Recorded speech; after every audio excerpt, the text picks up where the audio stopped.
بسم اللہ الرحمن الرحیم الحمدللہ رب العالمین والصلاة والسلام علی رسولہ النبی الکریم وعلی آلہ واصحابہ واہل بیتہ اجمعین۔ اس لیکچر کا عنوان ہے غزوہ تبوک۔ غزوہ تبوک نبی اکرم صلی اللہ علیہ وسلم کا سب سے آخری غزوہ ہے اور یہ بہت ہی اہم ترین غزوہ ہے اور ایک سپر پاور جس کو آج کل کے دور میں آپ کہتے ہیں اس سے پہلی باقاعدہ طور پہ جنگ تھی۔ تو اس کا جو سبب ہے غزوے کا وہ ہم پہلے بھی پچھلے درس میں بھی ہم نے پڑھا تھا لیکچر میں کہ نبی اکرم صلی اللہ علیہ وسلم کے ایک صحابی جو ہیں جن کو سفیر بنا کر آپ صلی اللہ علیہ وسلم نے بھیجا تھا، تو اس کو شرحبیل نام کے ایک جو وہاں کا گورنر تھا شام کے علاقے کا، اس نے ان کو شہید کر دیا تھا۔ تو اس پر نبی اکرم صلی اللہ علیہ وسلم نے صحابہ کرام کو بھیجا تھا اس کا بدلہ لینے کے لیے، جو غزوہ موتا کہلاتا ہے، اور 3000 مسلمان تھے اور 2 لاکھ کی کافروں کی فوج تھی رومیوں کی، لیکن ان سے بدلہ نہیں لیا جا سکا تھا۔ لیکن جب روم کے بادشاہ کو پتہ چلا کہ یہ معاملات ہوئے ہیں اور مدینے میں ایک قوت اٹھ رہی ہے اور وہ اس طریقے سے آگے بڑھتے جا رہے ہیں، تو اس نے فوج جمع کرنی شروع کر دی اور اس طرح کی خبریں آنی شروع ہو گئیں کہ مدینہ پر وہ کسی وقت بھی حملہ کر سکتے ہیں، اور خاص طور پہ جو روم کے بادشاہ کے زیر کنٹرول عرب علاقے تھے، اور عرب تھے، عربوں کے بادشاہ تھے غسان ان کا نام تھا، میں نے بتایا تھا غسانی عرب۔ تو یہ کہا جا رہا تھا کہ غسانی جو ہیں وہ مدینہ پر کسی وقت بھی حملہ کر سکتے ہیں۔ تو صحابہ کرام کو ہر وقت یہی کھٹکا لگا رہتا تھا کہ کسی وقت بھی وہ حملہ کر سکتے ہیں، یہاں تک کہ حضرت عمر رضی اللہ تعالیٰ عنہ جو ہیں اور ان کے ایک ہمسائے تھے انصاری صحابی، وہ مدینہ کے اوپر والی سائڈ پہ رہتے تھے، یعنی مسجد نبوی سے کافی دور۔ تو ایک دن حضرت عمر رضی اللہ تعالیٰ عنہ حضور پاک صلی اللہ علیہ وسلم کے پاس آتے تھے اور جو بھی تعلیمات ہوتی تھی وہاں جاتے تھے تو اس کو بتا دیتے تھے۔ وہ پوچھتا تھا آج کیا کیا ہوا تو مجھے بتائیں، جیسے آج مطلب آپ کی کلاس ہوتی ہے تو اگر آپ ایک نہیں آئے گا تو وہ دوسرے سے پوچھے گا کہ کیا ہوا، کیا پڑھا، کیا سیکھا، اس طرح ہی کرنا چاہیے۔ تو جس دن حضرت عمر نہیں آتے تھے پھر وہ صحابی آتے تھے تو وہ جا کے بتاتے تھے۔ تو ایسے ہی معاملہ چل رہے تھے، تو یہ ڈر اور خوف پھیلا ہوا تھا۔ تو ایک دن جا کے اس نے بڑے زور زور سے عشاء کے بعد جو ہے نا دروازہ کھٹکھٹایا اور کہا کہ عمر عمر عمر، یعنی سو گیا اس طرح کی باتیں کرنی۔ تو وہ حضرت عمر کہتے ہیں میں بڑا ہڑبڑا کے اٹھا، میں نے سمجھا کہ غسانیوں نے حملہ کر دیا مدینے پہ۔ یعنی یہ واقعہ صرف بتانے کی مقصد ہے کہ کتنا ڈر پھیلا ہوا تھا۔ تو انہوں نے کہا کہ کیا غسانیوں نے حملہ کر دیا؟ تو اس انصاری صحابی نے کہا کہ اس سے بھی بڑی بات ہو گئی ہے۔ تو حضرت عمر نے کہا کہ کیا؟ تو انہوں نے کہا جی حضور پاک نے اپنی بیویوں کو طلاق دے دی ہے۔ تو وہ طلاق نہیں دی تھی، ایلا کیا تھا، یعنی بیویوں سے علیحدہ 1 مہینہ۔ وہ بہرحال وہ ہم جب قرآن پاک میں پڑھیں گے تو اس میں وہ تفصیل آئے گی۔ تو بہرحال اس میں یہ واقعہ بیان کرنے کا مقصد یہ ہے کہ اتنا حضرت عمر رضی اللہ تعالیٰ عنہ خود بیان کرتے ہیں کہ ہمارے سینے خوف سے بھرے ہوئے تھے کہ اتنی بڑی سپر پاور ہے اور 2-3 لاکھ کا لشکر لے کر آ جائیں تو ہم کیا کریں گے، ٹھیک ہے۔ تو یہ سارے معاملات چل رہے تھے اور نبی اکرم صلی اللہ علیہ وآلہ وسلم فدا کا ابی و امی، ہماری ماں باپ ان پر قربان اور ہم بھی ان پر قربان، ہمارے آقا و مولا صلی اللہ علیہ وسلم دنیا کے ذہین ترین سپہ سالار تھے، ہم کہتے ہیں نا جرنیل۔ حضور پاک دنیا کے ہر فیلڈ میں اللہ تعالیٰ نے ان کو ایسا علم، حکمت، بصیرت عطا فرمائی تھی۔ آپ بہت غور سے چیزیں دیکھ رہے تھے اور دیکھ رہے ہوتے تھے۔ ایک تو یہ ہے کہ آپ کا جاسوسی کا نظام بہت زبردست چل رہا ہوتا تھا، اور اس کے علاوہ جو ہے آپ کی بہت حکمت اور بصیرت کے ساتھ معاملات کر رہے ہوتے تھے۔ تو نبی اکرم صلی اللہ علیہ وسلم کو جب بار بار یہ خبریں مل رہی تھیں کہ انہوں نے حملہ کر دینا ہے، وہ حملے کی تیاریاں کر رہے ہیں، اسی اثناء میں ایک قبیلہ اور ایک قافلہ جو ہے نا وہاں سے آیا شام کی طرف سے، انہوں نے بھی آ کے بتایا، وہ تیل کی تجارت کرتے تھے، انہوں نے آ کے بتایا جی انہوں نے تو 40,000 فوج جمع کر لیا یا اتنے ہزار جمع کر لیا اور وہ حملہ کرنا چاہ رہے ہیں۔ تو اس پر پھر نبی اکرم صلی اللہ علیہ وسلم نے صحابہ سے کہا کہ بس اب جنگ کی تیاری کر لو۔ پہلے حضور پاک جیسے ہم نے فتح مکہ کے موقع پہ بتایا تھا کہ حضور پاک عام طور پر بتاتے نہیں تھے کہ کدھر کو حملہ کرنا ہے، لیکن اس موقع پر حضور پاک صلی اللہ علیہ وسلم نے بتا دیا کہ ہم جو ہے نا روم کے خلاف جنگ کرنے جائیں گے جو اس وقت کی سپر پاور تھی، اور تاکہ آپ اچھی طرح تیاری کر لیں.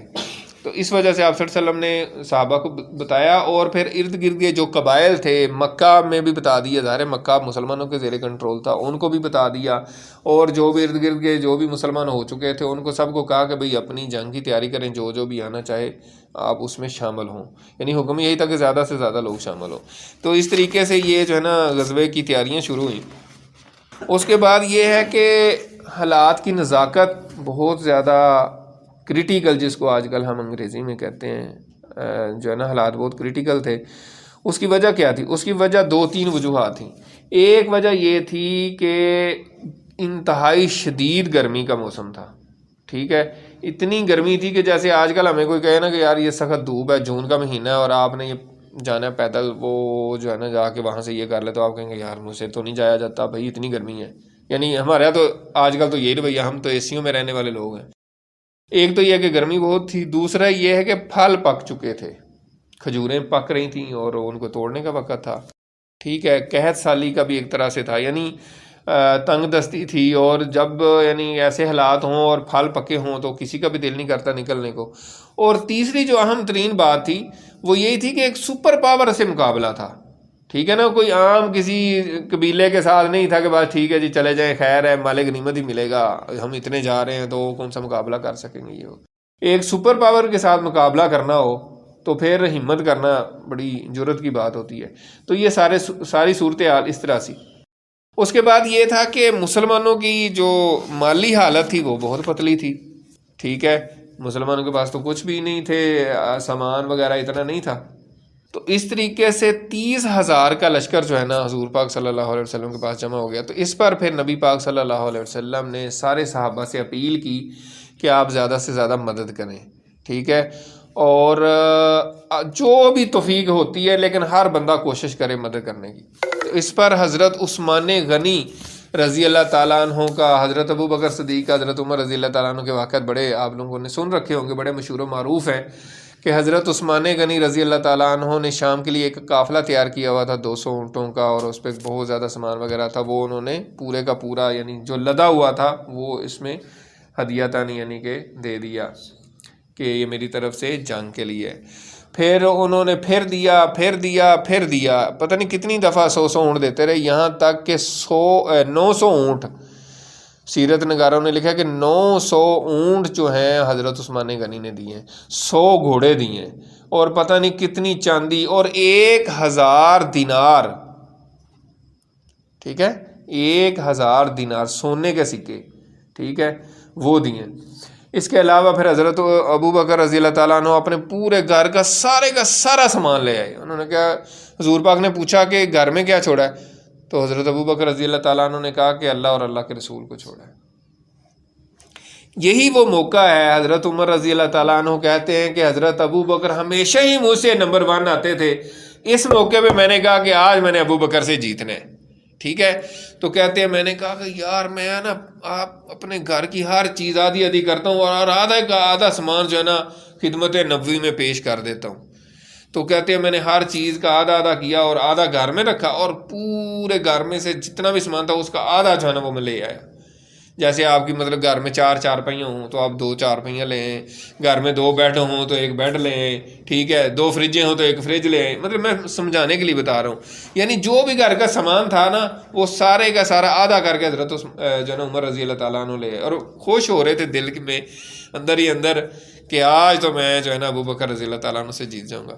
تو جب آ کے پیش کیا اور پوچھا ابو بکر سے، ابو بکر کے بارے میں کہ کیا انہوں نے کیا پیش کیا، تو پتہ چلا انہوں نے تو سارے گھر کا سامان سارے کا سارا گھر لے آئے ہیں. تو انہوں نے کہا کہ میں ابو بکر سے نہیں جیت سکتا. سبحان اللہ.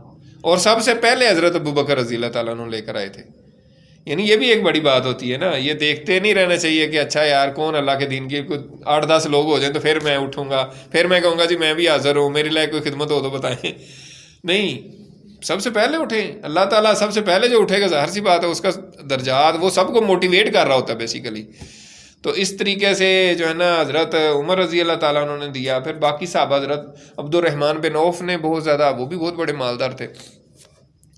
بہرحال یہ ہے کہ اتنا کچھ کرنے کے باوجود، اور اس میں ایک اور اہم بات یہ ہے کہ جو امیر صحابہ تھے وہ زیادہ مال دے رہے تھے تو منافقین کہہ رہے تھے دیکھو یار ریاکاری کر رہا ہے، دکھا رہا ہے لوگوں کو کہ میں بڑا امیر ہوں، دیکھو اتنا اتنا مال، یار اتنے اونٹ دے رہا ہے، اس کا ریاکاری کر رہا ہے، دکھانے کے لیے کر رہا ہے۔ منافق ہمیشہ اس کا رویہ یہ ہوگا، اگر آپ اچھا کریں گے اس کو وہ بھی برا لگے گا، وہ کہے گا یار دیکھو یار دکھاوا نہ کیا کرو، یار دکھاوا نہیں کرنا چاہیے، ٹھیک ہے۔ اور جو غریب صحابہ کرام تھے وہ ایک مد 2 مد یعنی ایک مٹھ کے اندر جتنی کھجوریں آتی ہیں اتنی اس طرح دے رہے تھے، ان کے پاس کچھ بھی نہیں تھا۔ یعنی وہ ایسے بھی صحابہ تھے کہ جنہوں نے اس دن مزدوری کر کے 4-10 کھجوریں جتنی بھی وہ ملی تھیں وہ آ کے پیش کر دیں کہ ہمارے طرف سے یہ ہے، تو اس پہ منافقین کہتے تھے لو یہ چند کھجوروں سے سپر پاور کو فتح کرنے جا رہے ہیں، دیکھو ان کی صورت دیکھو، یعنی اس طرح طنز کرتے تھے۔ تو اس میں یاد رکھیے گا کہ کبھی بھی کوئی بھی دین کا آپ کام کریں تو منافقین جو ہیں وہ آپ اچھا کریں، آپ کم کریں، آپ زیادہ کریں، آپ ظاہر صدقہ کریں، مطلب انہوں نے کچھ نہ کچھ آپ کو کہنا ہی تنظی کرنا ہے۔ جس کے دل میں ایمان ہوتا ہے وہ خوش ہوتا ہے کہ یار چلو جس طرح کی بھی کر تو رہا ہے نا یار، جیسا بھی کر رہا ہے۔ لیکن جو منافقین ہوتے ہیں وہ کہتے ہیں یہ دیکھو، یعنی ان کو کوئی چیز پسند نہیں آتی، ٹھیک ہے۔ تو یہ منافقین کا رویہ تھا۔ بہرحال اس طریقے سے نبی اکرم صلی اللہ علیہ وسلم نے غزوے کی تیاری کی، اور اتنا مطلب صحابہ کرام کی کوشش اور اتنا مال کرنے کی باوجود جو ہے وہ یہاں تک لکھا ہے سیرت نگاروں نے کہ پھر بھی ایک اونٹ پر 12 لوگ تھے، یعنی اتنا سارا کچھ کوششوں کے باوجود بھی اتنا سامان نہیں ہو سکا تھا۔ 30,000 کا لشکر تھا، ظاہر ہے اس کے لیے اتنا سامان فراہم کرنا بڑا مشکل تھا، تو ایک اونٹ پہ 12 لوگ یعنی باری باری سواری کر کے جانا تھا۔ تو اس میں سارے کے سارے مسلمان شامل ہوئے سوائے بیمار جو تھے اور جن کو کوئی عذر تھا یعنی بیماری وغیرہ تھی، اور کوئی پیچھے نہیں رہا، ٹھیک ہے۔ اور جو منافقین تھے انہوں نے ہیلے بہانے کیے، جی ہم نہیں جا سکتے، کسی نے آ کے ہیلا بہانہ کر کے عذر پیش کر دیا، کوئی آیا ہی نہیں۔ اس میں صرف 3 صحابی رہ گئے تھے جو مسلمان تھے، صحیح مومن تھے، لیکن اپنی سستی کی وجہ سے رہ گئے تھے، اور ان کے بھی ذکر آئے گا، ان کی بعد میں اللہ تعالیٰ نے توبہ قبول کر لی۔ بہرحال یہ ہے کہ مسلمان جو ہے نا وہ لشکر لے کر نبی اکرم صلی اللہ علیہ وسلم تبوک کی راہ میں نکل پڑے، اور اس طریقے سے جو ہے نا تبوک پہنچ گئے۔ تو یہ 15 دن کا سفر تھا، 15 دن ہی واپسی پہ لگے تھے، 30 دن کا آنے جانے کا سفر تھا، اور 20 دن نبی پاک صلی اللہ علیہ وسلم وہاں رہے۔ اور وہاں پہ ایک چشمہ تھا، تو نبی پاک صلی اللہ علیہ وسلم نے صحابہ کو فرمایا کہ کل ہم جو ہے نا تبوک کے چشمے میں پہنچ جائیں گے۔ تبوک قریب جب آ گیا تو آپ نے کہا کہ وہاں سے کوئی پانی نہ لے، لیکن جب وہاں پہنچے تو 2 بندوں نے پانی لیا، لیکن پھر بھی نبی پاک صلی اللہ علیہ وسلم نے وہاں سے چلو بار کے پانی لیا اور اپنا منہ مبارک دھویا اور کلی کی، اور اسی چشمے میں ڈال دیا پانی کو۔ تو اتنا بڑا لشکر تھا، وہ پریشان ہو رہے تھے اور پانی کے لیے ترس رہے تھے، اس چشمے سے پھر پانی ابلنا شروع ہوگا، اور سب نے پانی پی بھی لیا اور بھر بھی لیا۔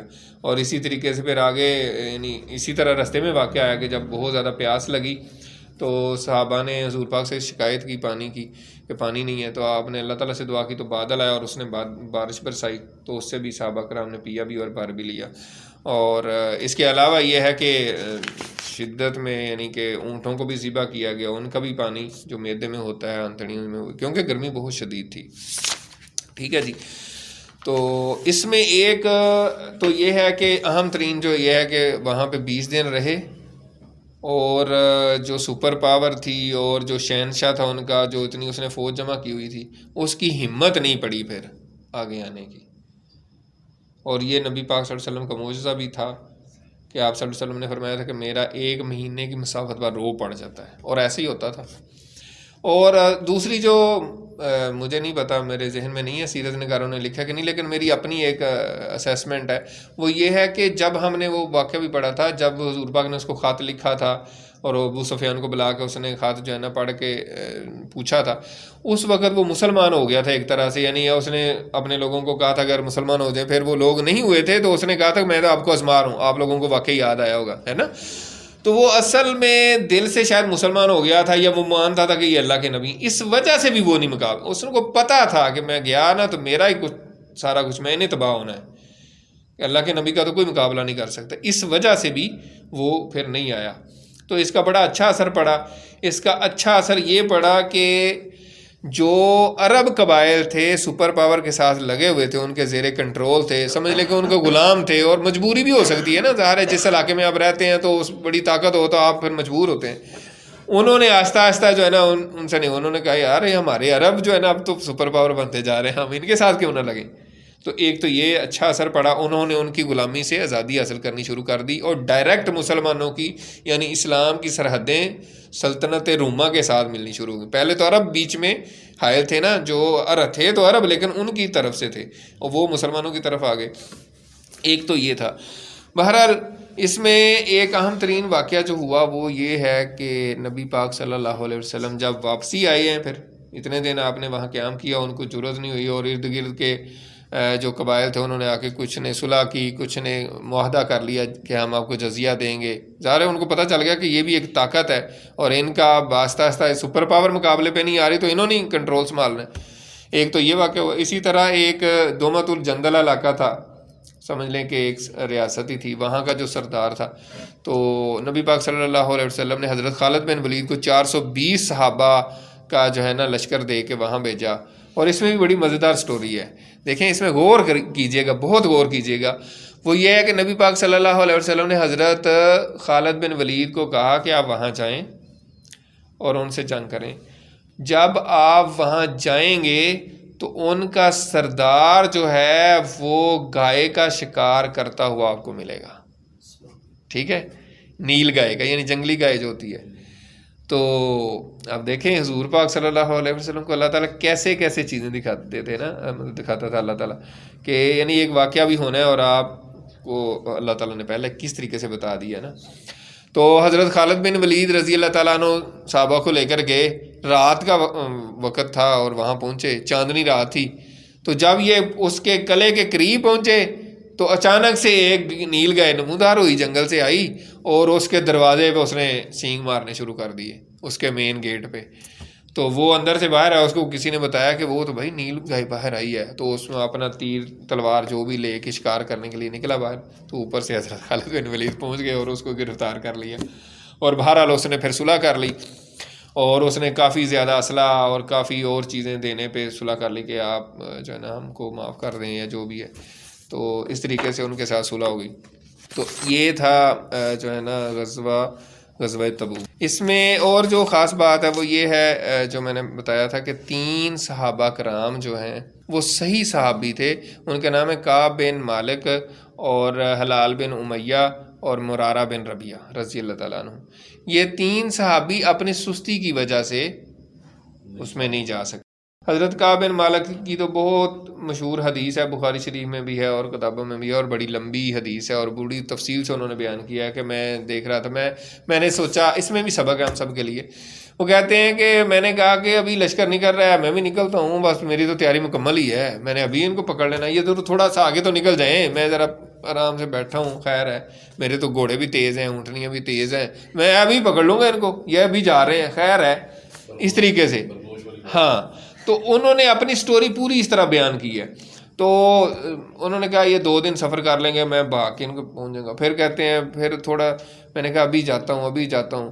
ٹھیک ہے، بڑا اچھا موسم تھا، بڑے یعنی میں سایوں میں بیٹھا ہوا تھا، بیویاں میری 2 میرے پاس تھیں، پھل پکے ہوئے تھے، میں انجوائے کر رہا تھا، یعنی یوں کہہ لیں. کرتے کراتے جو ہے نا پھر آج جاتا ہوں، کل جاتا ہوں. پھر انہوں نے کہا یار اب تو دور نکل گیا، پھر اگلے دن اب تو مشکل پہنچ سکوں گا. آہستہ آہستہ پھر وہ نکل ہی گیا. ٹھیک ہے، باقیوں کی بھی سٹوری تقریباً اسی طرح تھی 3 صحابہ کی.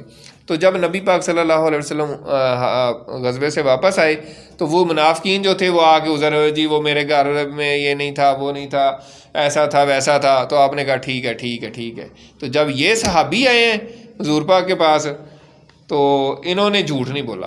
منافقین تو جھوٹ بول رہے تھے نا، انہوں نے جھوٹ نہیں بولا. انہوں نے کہا حضور ہم جھوٹ نہیں بولیں گے. انہوں نے کہا بالکل ایسا ہی ہے، ہم سے سستی ہوئی ہے، ہم گناہ گار ہیں، آپ جو سزا ہمیں دیں. تو اس پر نبی پاک صلی اللہ علیہ وسلم نے تمام مسلمانوں کو کہا کہ ان کا بائیٹ کاٹ کر دیں. ٹھیک ہے، اور ان سے کوئی بندہ بات نہ کرے، کوئی بندہ کلام نہ کرے. ٹھیک ہے، اور ان کو بالکل کوئی تعلق نہ رکھے. تو بہت سخت ہوتا ہے اگر آپ سے کوئی بندہ بات نہ کرے، کوئی تو آپ کی تو جان پہ بن جاتی ہے. تو ان کے اوپر بہت یعنی مشکل بن گئی. ہوا پھر یہ کہ جو میں نے بتایا تھا کہ 30 دن جو ہے نا آنے جانے پہ لگے غزوہ تبوک کے، اور 20 دن وہاں، 50 دن. تو 50 دن تک اللہ تعالیٰ نے ان کے اوپر جو ہے نا عطاب کیا، اتنے دن ہی. ٹھیک ہے، یہ میں نے پڑھا تو مجھے دونوں چیزیں میں نے میچ کی ہیں، ورنہ میرے ذہن میں پہلے نہیں تھا. 50 دن عطاب کیا، اور 40 دن جب گزر گئے نا تو پھر نبی پاک صلی اللہ علیہ وسلم نے حکم دیا کہ جو ہے نا یہ اپنی بیویوں کے پاس بھی نہیں جا سکتے. ٹھیک ہے، اور اس طریقے سے پھر باقی 10 دن گزرے، پھر اللہ تعالیٰ نے ان کی توبہ نازل کی، اور پھر سارے صحابہ کو خوشی ہوئی، اور ان تینوں کو تو خاص خوشی ہوئی کہ اللہ تعالیٰ نے ہماری توبہ قبول فرما لی ہے. اور جو منافق تھے وہ ظاہر سی بات ہے ان کی تو کوئی توبہ نہیں ہے، ان کے لیے تو کچھ نہیں اترا. اور اللہ تعالیٰ نے پھر سورہ توبہ جو نازل کی، توبہ جو ہے وہ غزوہ تبوک پہ جانے سے پہلے بھی کچھ نازل ہوئی تھی، بعد میں بھی نازل ہوئی. اس میں اللہ تعالیٰ نے جو منافقین تھے ان کو کھول کے بیان کر دیا. ایک تو یہ تھا. دوسری جو بعد میں بیچ میں رہ گئی وہ یہ تھی کہ نبی پاک صلی اللہ علیہ وسلم جب واپس آ رہے تھے تو 12 منافقوں نے آپ صلی اللہ علیہ وسلم پر حملہ کر دیا. یہ بڑی اہم واقعہ ہے، اور آپ صلی اللہ علیہ وسلم کو قتل کی انہوں نے سازش بنائی ہوئی تھی. ٹھیک ہے، اندازہ لگائیں 12 منافق اتنا لمبا سفر کر کے ساتھ گئے ہوئے تھے. اصل میں پوری اس میں سٹوری جو ہے، اگر ٹائم اتنا نہیں ہے، سٹوری یہ ہے کہ وہ مدینہ کے اندر ہی منافقت کا گڑھ بنا رہے تھے. انہوں نے ایک مسجد کے نام سے مسجد زرار جس کا نام رکھا گیا تھا، انہوں نے ایک مسجد بھی بنا لی تھی، اور وہ خفیہ سازشیں کرتے رہتے تھے، اور روم کے بادشاہ کے ساتھ، رومیوں کے ساتھ مل کے اس طرح کی کوششیں کر رہے تھے کہ وہ حملہ کریں مدینہ پہ، اور یہ پیچھے سے جو ہے نا سارے منافق مل کے جو ہے نا ان کا ساتھ دیں. اور نبی پاک صلی اللہ علیہ وسلم جب غزوہ تبوک کے لیے جا رہے تھے اس وقت انہوں نے کہا جی حضور ہماری مسجد میں آ کے نماز پڑھیں تاکہ سارے مسلمانوں کو ذرا پتہ چل جائے کہ یہ مسجد ہے.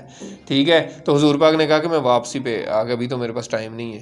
تو جب واپس آئے تو اللہ تعالیٰ نے بتا دیا، اور آپ صلی اللہ علیہ وسلم نے اس کو بالکل ملیا میڈ کر دیا. تو یہی منافقین کے کچھ لوگ جو ہیں 12 لوگ ساتھ گئے ہوئے تھے کہ اگر وہ بادشاہ جو ہے نا حملہ کرتا ہے تو ہم شاید اس کی کچھ ہیلپ کر سکتے ہیں. ایسے ہی ہوتا ہے نا، منافقت کا تو یہی کام ہے. تو جب انہوں نے دیکھا کہ وہ تو آیا ہی نہیں ہے مقابلے پہ، تو انہوں نے پھر اپنے منہ پہ ڈاٹھے باندھ کے، جیسے وہ منہ جیسے ڈکیت کرتے ہیں، تو نبی پاک صلی اللہ علیہ وسلم کے پیچھے پیچھے آئے.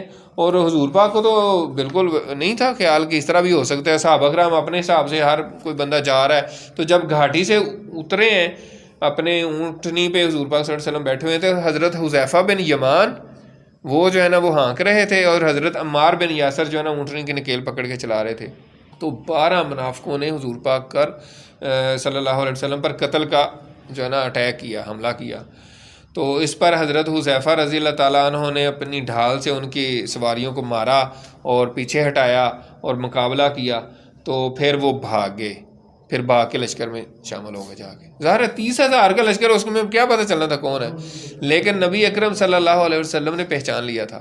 اور نبی پاک صلی اللہ علیہ وسلم نے حضرت حذیفہ بن الیمان کو ان کے نام بھی بتا دیے تھے.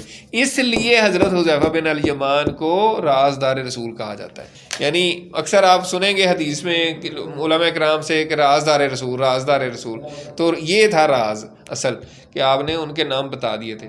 تو یہ آپ صلی اللہ علیہ وسلم کے اوپر جو ہے نا یہ حملہ بھی ہوا تھا. اور اس کے علاوہ جو ہے نا منافقین کی اور بھی سازشیں اس طریقے سے اللہ تعالیٰ نے ان کا پردہ فاش کر دیا، اور سورہ جو ہے نا توبہ میں ان کی جو ہے نا ساری چیزیں بیان کر دیں کہ تقریباً ہر صحابی کو پتہ چلنا شروع ہو گیا کہ کون کون منافق ہے. تو اللہ تعالیٰ سے دعا ہے کہ جو کچھ سنا پڑا عمل کرنے کی توفیق عطا فرمائے. وآخر دعوانا ان الحمد للہ رب العالمین. جزاکم اللہ خیر.